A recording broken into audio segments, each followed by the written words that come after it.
Scattered showers, thunderstorms today. Thankfully, most of them are starting to wind down. Briefly had a street flood advisory for mainly the West Bank, but it did include River Ridge. Most of that rainfall is gone. Still some isolated downpours here and there. Thankfully, didn't lead to much in the way of a flooding risk, but more of an inconvenience, as I mentioned earlier. That does kind of put a halt to recovery efforts as far as the electrical crews, because if there's lightning nearby or gusty winds, they have to shut down operations. Now, most of the rainfall winding down over the next couple of hours, and rain coverage tomorrow is going to be a bit less than we saw today, and mainly along the coastline, it appears. Might see a few isolated inland, but it does look like a little bit more down toward the coast, and then dry by Thursday, so some improving weather. 80 degrees right now because of rainfall in the area. Winds out of the east-southeast, 13 miles an hour, so they can get pretty breezy.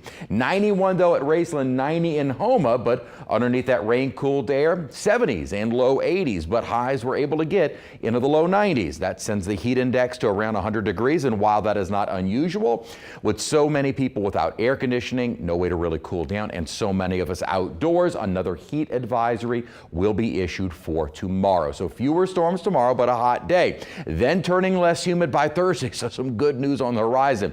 We are watching Invest 91 maybe a little bit closer, but still no impacts to us expected. The reason is we're finally going to have kind of a tropical blocking pattern coming our way, thanks to an upper trough as well as an upper ridge. That's going to send more of that northerly flow in the upper atmosphere as well as down at the surface, and it's going to help to pick up Invest 91 and move it away from us, while at the same time bringing down some drier air. And with dew points falling into the 50s and 60s toward Thursday, Friday, and on into the weekend, this better feel air will make it a little more comfortable during the day and far more pleasant in the evenings and mornings. Temperatures, we'll call it cool, as we'll likely see dew points into the 50s, will likely allow temperatures to get into the 60s on both sides of the lake. Again, some scattered showers tomorrow, but with that frontal boundary and the upper energy moving our way, that is going to take whatever Invest 91 tries to do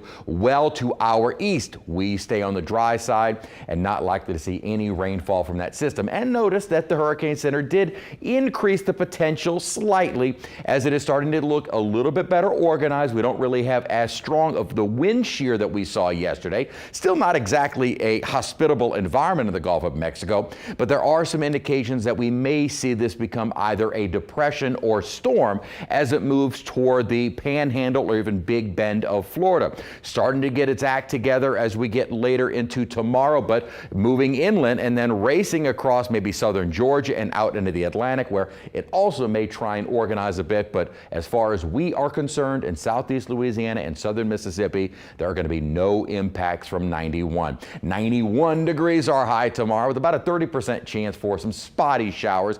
And then that drier air moves in, making it feel comfortable as we get toward the end of the week and even into the weekend, hanging on to that drier air. Some of the moisture starting to return by Sunday, more so into early next week, but the next best chance of rain is next Tuesday.